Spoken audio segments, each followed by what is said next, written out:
Recently, Ubisoft revoked access to games that people had purchased on their Uplay accounts via codes and revoked all access to them, saying that they had been alerted by EA that those games were purchased using stolen credit card information from the Origin service, which brings up an interesting question about the secondary game code market, the so-called gray market. So oftentimes, if you're not familiar with this, you would be able to purchase a game.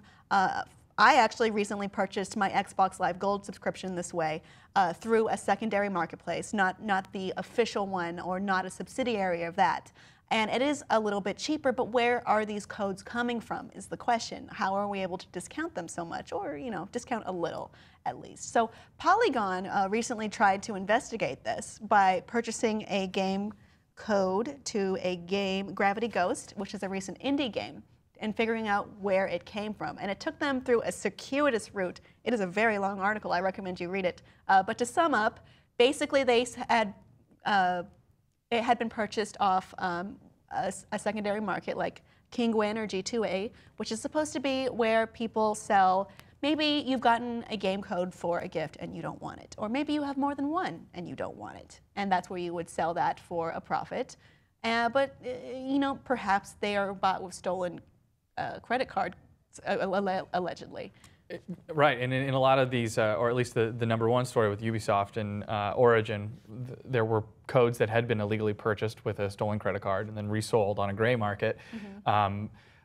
It's really interesting because I don't know that you really save that much money in this scenario with Polygon. I saved a lot of money. You did, my Xbox and you bought the actual subscription for like a year on. Yeah. Okay. And then I put in the code, and it worked out just fine. The gray market codes are a lot of times either things that came from like gifts or bundles that people didn't want. They put them on these markets. Supposed to be. Supposedly, right?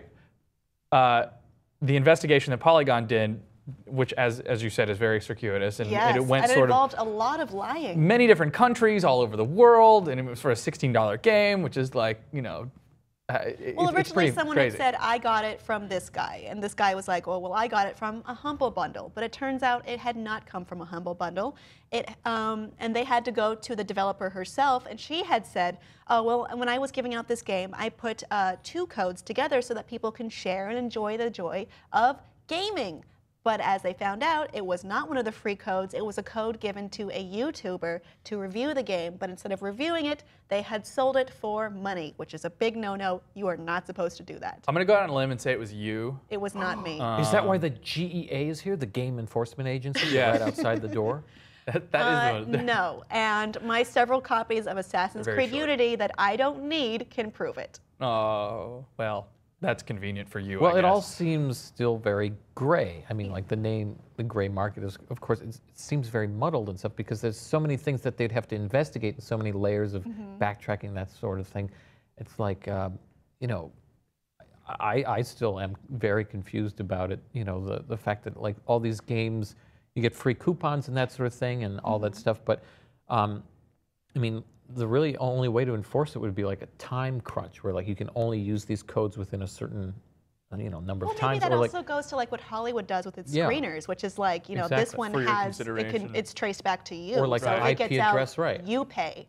You're in trouble. I think the thing though is like, if you're giving away codes that came in a bundle, that's one issue. But if there's also a legitimate amount of people who are just reselling things that they don't want or that they bought and they would no longer have, I mean, that's not a problem, right? I mean, I'm all for like people being able to buy something and then sell it again. I mean, that's kind of insane that there are sort of, I mean, remember when the Xbox One came out, there was talk about you could not resell games because they would be tagged to your console. Well, perhaps this is something that the industry sees as a huge problem, which is, the reselling and remarketing of games. But the car industry sells a car. They don't expect to make any money when it's sold again later, And I think that, obviously, like if there's something surreptitious going on, and a lot of times when there's these sort of like shadow markets that happen, and there's not a terribly large amount of regulation, and you don't really know where it comes from, you are taking a risk as a consumer, right? Which is just part of it, because you know that, okay, if I'm going to put $16 toward a game that's $60,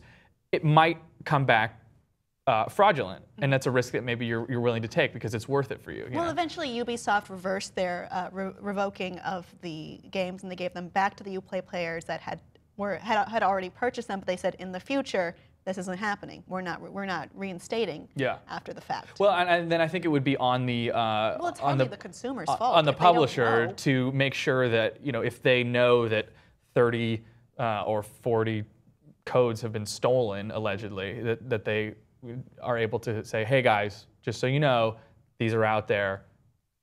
I think it should be more of an impetus on the reseller than the consumer, because they don't know that they're getting something illegal. Right. And No, how I would think they it's even check? But they won't. And that's the thing. They're not going to, because they're like this. Like we said, there's these shadow organizations. What about the good old days when we just had cartridges? You remember that? We'd go in the little play box and say, hey, I like your blue cartridge. I'll trade you my red one for it. And then we'd trade and there'd be no problems. Sometimes my mother would say, you shouldn't be trading that. I bought that for $40 yesterday, but I'd say, Mom, I just beat the game. It was super easy and I don't want it no more. What about those good old days, or am I too old? I'm trying to think of how old you possibly could be. I'm 14. Oh, great. Yeah, I sort of have a condition. So.